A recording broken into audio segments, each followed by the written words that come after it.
So we have on set today the beautiful Deborah Taylor-Smith, Luxury Portfolio Manager at Select Brands. It's such a pleasure. Hi, thank you so much. It is a pleasure to be here. And it's such a fancy title. What does that mean?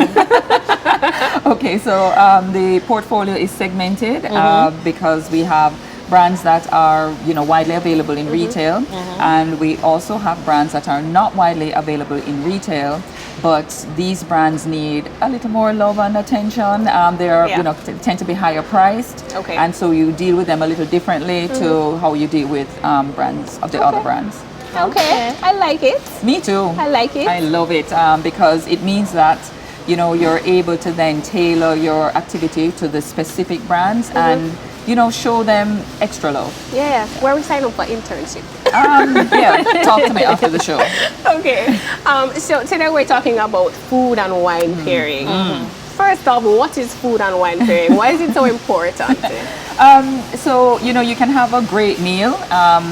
We all cook at home and we eat our Sunday rice and peas and chicken, and we're like, and we'll have any number of beverages that you can have with your meal. But there is something that is absolutely magical when you introduce wine. Wine is, in my opinion, and actually it's kind of proven that it is the best beverage suited to food. When you travel to the European countries, there are different wines from different regions, and in each region, the food there matches the wine, or the wines there are made to complement the foods. Okay. Which is why you go somewhere, people tell oh, I was in Bordeaux and I had this wine and I had this food and I brought the wine back here and I had the same food, but it didn't taste the same. Because your ingredients are not the same. So even though you had the same dish you didn't exactly have the same food.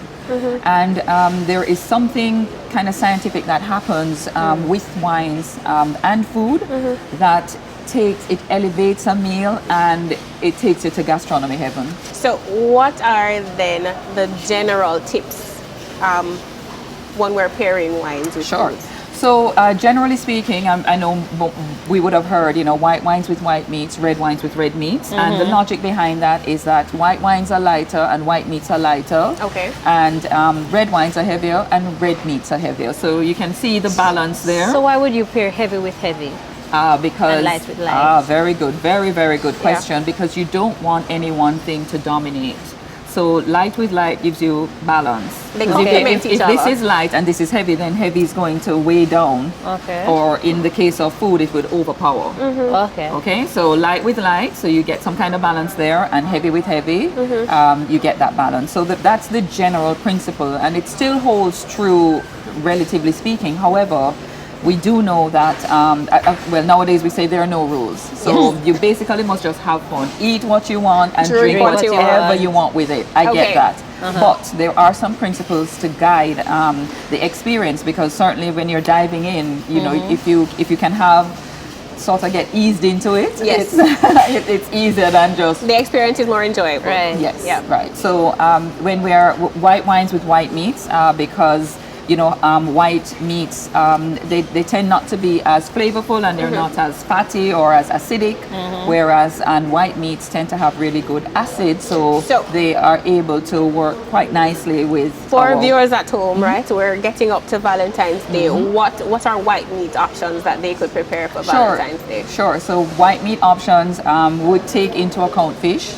So, your shrimp, your lobster, yum, yum, yum. And, just try not to overkill them in too many sauces, because one of the things about our meats is how flavorful they are. Yes, right. And to enjoy the natural flavor of the meat. So so it balances with the acids in the wine. And then red meats are bold and flavorful, and red meats would be like our lamb and steak. Yum, yum, yum. And you want a big red wine with lots of tannins and body and weight, because red meats are heavier on your palate. So when we talk about the weight of the wine, or the weight of the meat, we're talking about how it feels in your mouth. Okay. All right. So you have light, medium, and full or heavy white wines, red or white, and you have your meat. So your light meat would be like fish. Your medium meats would be like chicken, and your heavy meats would be like lamb and steak. So sauces, seasonings, and spices are very important too, because they're going to have an impact on, you know, the way your mouth responds to what you're about to have next. So if you have something that's kind of salty, it's going to need a different kind of wine to something that is sweet. Oh, this wine business is serious. It is fun. It's intricate. It's intricate.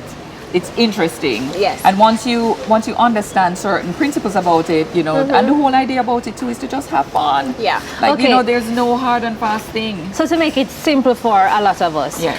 white wine, Yes. we're going to do our seafood, salads, and those light dishes. Some chicken dishes, and absolutely. some chicken dishes. Absolutely. And for our red wines, Yes. then we're going to look into some beef, burgers, those heavier things like Correct. cheeses as well. Cheeses can go with both reds and whites. So Okay. depending again on the style of cheese and the weight of the cheese and the fattiness of the cheese. So, coming back to some of the principles when you're thinking about you know, your wine with your food. If I gave you curried shrimp, curried chicken, and curry goat, the first thing you're going to taste is curry. Right. So when you're thinking about your wine, you have to take that into account. You can't just say, okay, well, it's shrimp, so I'm going to have, let's say, Pinot Grigio. Okay. With curry shrimp, you know, which is going to tend to have a little bit of pepper. Strong flavor. It's going to have a strong flavor. Then you may perhaps want to go with something like a Sauvignon Blanc, which has a bit more body, a bit more weight, a bit able more to hold up to the acidity. curry. Correct. Okay. Okay. And if you're going curry goat, then you definitely are going to go over Your to the red red wine. side. But you don't want a wine with tannins, which too many Listen, tannins. this internship list getting long enough. I tell you, it's a very interesting thing, but the principles, there are just certain, you know, things to think about. So think about the weight of the wine, think about your spice level, think about the level of saltiness in the food, Right. and think about whether the food is sweet or not. Sweet work really well. So if you're having something sweet, you want a wine with a bit of sweetness. Right, so as you mentioned sweet, around Valentine's we usually eat a lot of chocolate and sweets, you know, sweetie for your sweet. What kind of wines would go best with sweets? Okay, excellent. So there are a number of sweet wines out there, okay? And you know, so there are levels of sweetness as well. Some wines are sweeter than others. So Rieslings, for instance, tend not to be as sweet as Moscato. Once the wine is sweeter than the food, it's generally going to work. Okay. Generally. That's a good rule of thumb. That's I a think. good rule Yeah. of thumb, okay? Once the wine is sweeter than the food. And for the Moscato drinker, they want their Moscato with whatever they're drinking. But fantastically, now we have quite a few sweet reds. What about dark chocolate? So dark chocolate goes beautifully with a wine like Primal Roots, because it is an off-dry wine, so it's not like really, really sweet, but it has a little bit of fruitiness, sweetness, and it works beautifully with dark chocolate. It just balances out because you know dark chocolate can be a bit bitter at the end, so it balances beautifully. Personally, for my dark chocolate, I want something big, bold, and juicy like that. The Mondave Private Selection Cabernet Sauvignon, which is a dry wine. And when we say a wine is dry, it has no sweetness when you taste it. Okay, so a wine like that for me works beautifully. Okay. With your white chocolate, you could have your Moscato or your Riesling. Works beautifully too. Cakes. Riesling, Moscato, but chocolate desserts, chocolate cake. What about a cheesecake? Cheesecake, what kind of cheesecake? Strawberry cheesecake. You said that in unison. So strawberry cheesecake would go straight to Moscato. Straight to Works Moscato. beautifully. Right up my alley. Okay, That's so right. to be on the safe side, Yes. we go Moscato. Yeah. For sweet. dessert. For the cakey, for the sort of, you know, plain cake, white cake kind of desserts. Okay. So if you're having the strawberry cheesecake, any kind of cheesecake, generally speaking, if it were a chocolate cheesecake, I would go with the Merlot. with a Merlot could work too if you really didn't want to have sweet on sweet. Look at Because it's about wine. experimenting. I mean, you may have it and it may just be the pairing of your life. Yes. Because remember, we're also all very different. So these are really just recommendations and guidelines. Yeah. Okay. But the real principle about it is that we must just have fun with our Have pairings. fun. Agreed. Right. So yeah, chocolate items go really, really well with reds. With Okay. reds. Okay. We have a sweet red called La Mothe Perot that is like, I mean, people just absolutely love it. We have it right here. It's right there. Perot. Yes. It's not parrot. It's People. not the It's Perot Perot. wine. It's Perot because it's French. It's French. So we say La Mothe Perot, but you know, people ask us for the parrot wine all the time, and we know exactly what they want. You have any La Mothe parrot? Yes, and it is sweet, and it's not as heavy as these wines. It's almost like a red Moscato. Okay. Almost like a red Moscato. It's a perfect dessert So wine. It's a great, Yeah. correct. It's a great wine to have, a sweet wine. If that's what you want, then go for it. Okay, great. So Valentine's Day, you know, is a day for lovers, for gifting your spouse or your significant other, but it also is a great opportunity to, you know, gift a friend, you know, a co-worker where I was a belly out. What would be, or what should we think about when we're gifting wines? It really helps to know if you know or have an idea of what the person might like. Do they like red wines? Do they like white wines? Okay. Generally, for me, I find that a bottle of sparkling wine, you generally can't go wrong with it. But nowadays, you kind of still want to know, does the person like dry wines or sweet wines? Okay. So, for instance, we have our Prosecco, That's this one. which is a great bottle of wine to celebrate with. You know, it's easy to drink. It's Sparkling. It's sparkling. Yes.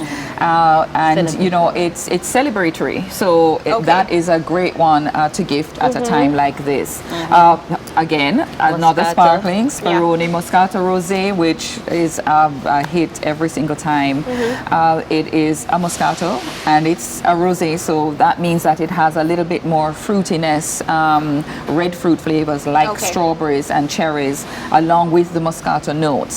So it is, you know, really, really nice to drink. It's visually beautiful as well, because when you have it in your flute, you know, your champagne glass, you know, it's nice and pink. Pop. It's the color pop. It's pretty. It's romantic. It's pink, and you know, Valentine is red, or so it's a shade of red, and it works beautifully. As you say, that we can't go wrong with Moscato. So if I'm gifting someone wine, right, or I'm going to start off drinking wine, because I don't know much about wine, I would start with a Moscato, yes? It's a good place to start, What absolutely. what are your top 3 wines for someone who is about to start getting into the wine thing? Excellent question. So I would normally say absolutely start with a Moscato, because you know the sweetness of it makes it easy to approach. Then, you know, if you didn't want a sweet white, then on the dry white I would go for a Pinot Grigio. Nice, light-bodied, easy to drink wine, not too complex, not too heavy, ultra refreshing, perfect wine for us to drink here on the island. And then in terms of reds, I would say, you know, you could let them try something like La Mothe Perot, the sweet red that I mentioned, or Primal Roots, which is not as sweet. But then we could go, I like a Merlot, because Merlot is kind of fruity, you know, it has a good body, so you know you're drinking a red wine, and it's a really easy segue into reds. I feel like we have 4 or 5. You did, I know, and you asked for 3, but then that's me, because I like talking about wine. And there's so much out there, you know? Definitely. Yeah. All right. When it comes on to wine drinking, what are the don'ts? Oh my God. Are there any don'ts? I think they are. Absolutely. Don't drink from the bottle. That's a don't. But do drink from a good sized glass. The glass is important. It makes a difference. If you're drinking your whites, they need to be cold, and your reds need to be chilled. We live in a tropical climate, and I know that it has been said you're to drink red wines at room temperature, but they were referring to European room temperature. Okay, that is good to know. That is great to know. So so those temperatures are like 55, 60 degrees Fahrenheit, whereas you know the coolest average room in Jamaica is probably 70 or 75. Okay, hot. So it is perfectly acceptable and highly recommended that you chill your red Just wines. a little bit. You need to put them in your fridge. I put red wines in the fridge all the time.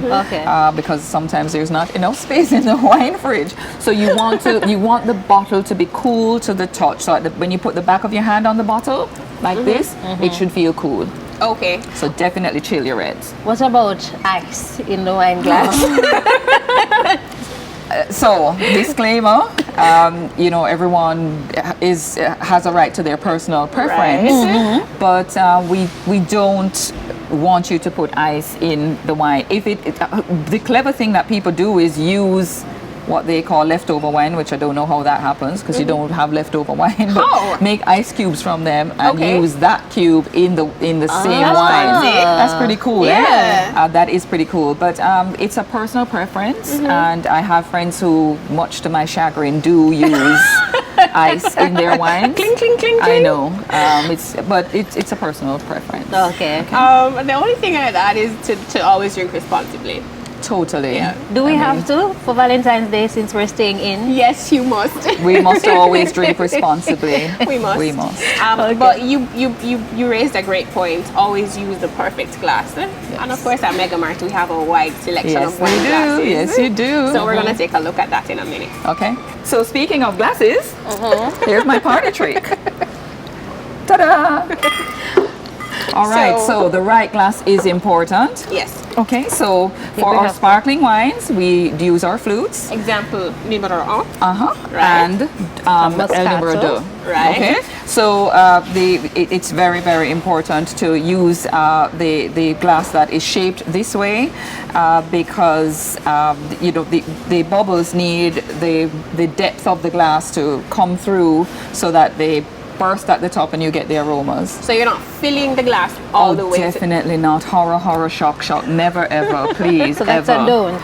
That's a definite that's in the don't. don't list. So in a glass this size, you would pour just to here. Let's just say a little above halfway. Okay. In a sparkling wine glass, and you know when you're gonna drink your wine, you really should smell before you taste. You don't have to smell every single sip, but certainly on your first sip or before your first sip, you should smell. What's the significance of that? I love that question. So the significance of that is that there is something chemical that happens when oxygen passes over the wine and it opens up and you get the aromas. And we're going to experiment with this off air so you can come back and talk about it, okay? Okay. It really makes a difference. And it's just like with anything else that you're going to eat. Once you smell it, if it smells good, you want to eat it. True. Right? True. Yes. And if it does not smell good, we ain't having it, okay? So you want to fill your glass just to about here, Right. and you want to give it a little swirl and then a smell and then a sip. All right. We always hold our stem. That's what it's there talk for. about your hand placement just There now, you go. right? And if the finger does not belong out there, it belongs under here. Okay. Or you can put 2 under, or you can put 3 under and just hold it like this. Really, I thought this was all fancy. Well, I think it was Pinkies up. pinkies up, but I think it just got stuck out there because whoever was holding a glass, the stem wasn't long enough for the fingers to sit, and so they just stuck it out. Okay, but it should go. It should go under. It should be Okay. tucked away, or you can actually hold it like this. This is a thing? Yes, It is it's a thing. Yeah, you try can. It even looks more steady that way. You can, and you can swirl around because you put your forefinger a little bit forward and this finger here, so your grip is right here, and you swirl it around. Yeah, it works. Okay. It works. Okay. So the right glass is important. This would be a white wine glass. Okay. And definitely in a glass like this, when you pour your wine, you're only filling to the shoulder of the glass. The shoulder. And and that's where the glass is about to get like really wide, and you're Okay. filling to there because you need to have the space to be able to swirl. Okay. Alright. Okay. So There this we is go. a flute, That's right. and that one is a. White wine glass, and this would Red be wine your glass. red wine glass. I prefer them bigger. More white. More wine. I like it, but even in this glass, particularly for reds that need more space to breathe, you definitely, you see right here, just as the glass is about to, at its widest, you'd fill it to right here. What Okay. then about stemless wine glasses? I know, I hate stemless, they're water goblets. Anyway, you would then hold above where the liquid is. Okay. All right, so you're always holding the stem because you don't want your body heat to warm the wine. Okay. All right, so we are never, please don't let me see any of you on your social media pages with this. And we Okay. are definitely not doing this. I thought that was a thing.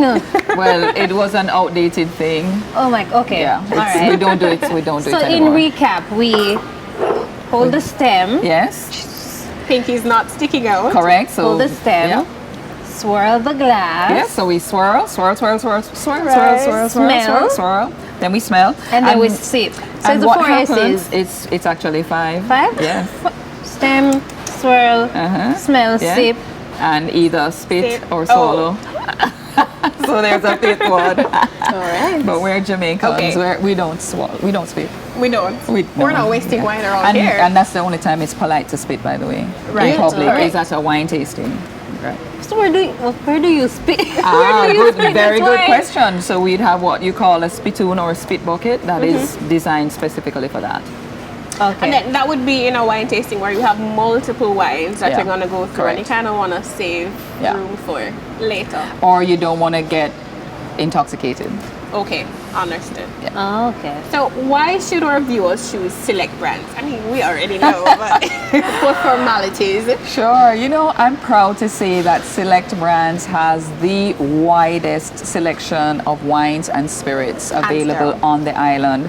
And the assurance that you get from buying a brand that Select Brands sells is knowing that we have, you know, very carefully chosen this product and, you know, priced it correctly, packaged it well, and put it forward. So that assurance is comforting.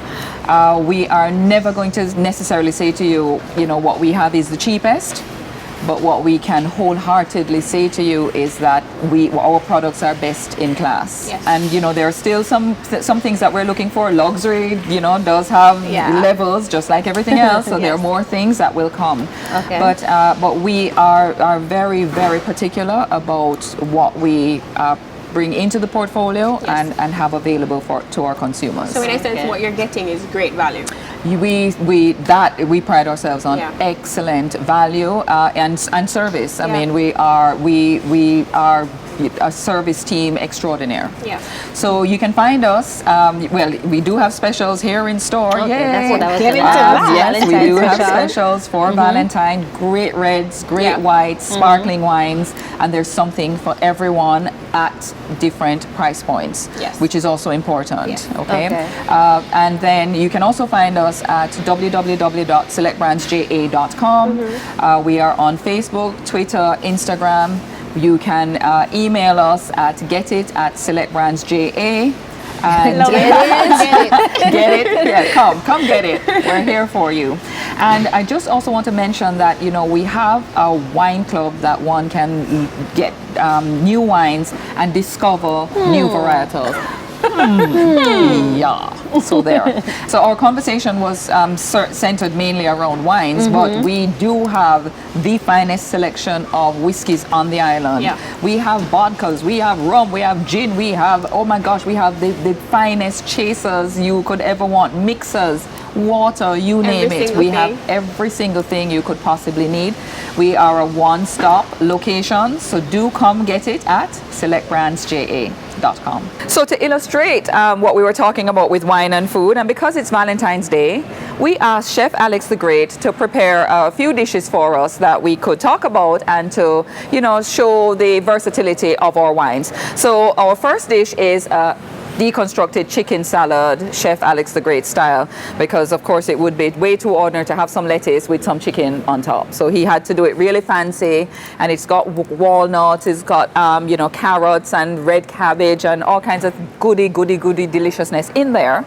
And you know, something like this would be at the start of a meal and would be perfect with our Prosecco, because Prosecco is a great opener to start an evening. It's, you know, it's a light sparkling wine. It's got nice acidity. It's got a little bit of fruitiness, and it's just easy. And actually, Prosecco works with just about anything. So you could have it with all three dishes. So we have here shrimp Alfredo, which is, you know, a nice creamy sauce. I love a creamy sauce. And I think the Prosecco would work really nicely with it. But we also could try our Sauvignon Blanc, because the acidity of the Sauvignon Blanc would cut through the fattiness of our cream sauce really nicely. And if you wanted a red, I think a nice light-bodied Pinot Noir would be perfect. Okay, because sometimes somebody will just want a glass of red with their food. It doesn't matter what they're eating. So we have here also a crispy pork belly. All right, so with this dish, because of the fattiness, it's gonna be big, bold flavor.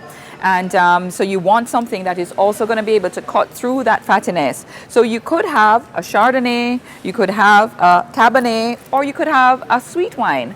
But you know what? Don't worry too much about pairings.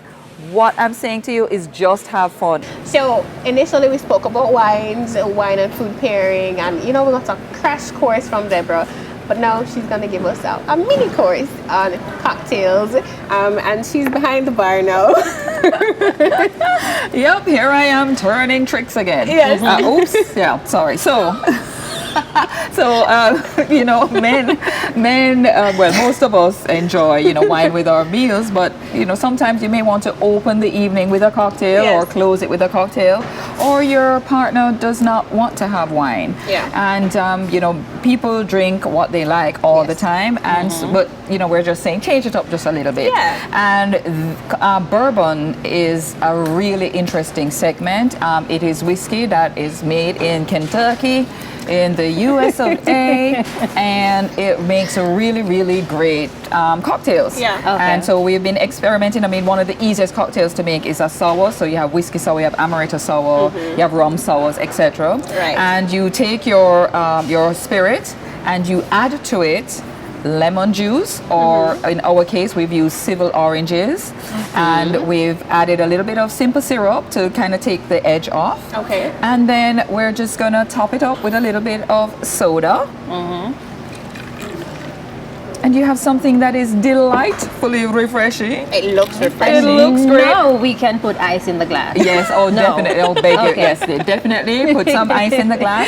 And, garnish with a slice of the orange. Right. And we've just impaled 2 cherries along with another piece of the orange. And, it's simple, It's easy nice, drink. it's easy, Super it's simple. fancy. It smells Yeah. good, Okay. and we're going We to could taste pull that off, right? Yes, and it can slide in and look visually pretty too. So Nice. there you go. And we're going Love to taste it. it in a bit. Yeah. So we hope you took lots of notes today. But just in case you didn't, you're sort of delinquent, or it was too engaging for you to write anything, just head on over to our social media pages at MegaMart Jamaica on Facebook and Instagram. And of course, you can head on over to Select Brands. Yes. Their Instagram pages to get more information. And you cannot course. say that you're not ready for Valentine's Day. Absolutely not. So all the selections you saw here today are available at MegaMart. We're inside our Waterloo store today, and they'll be available, of course, right up until Valentine's Day and beyond And beyond. for your enjoying. So to Valentine's Day and beyond, shall we? Ladies? Cheers to that. Cheers. Cheers. Cheers to you. Cheers. Cheers.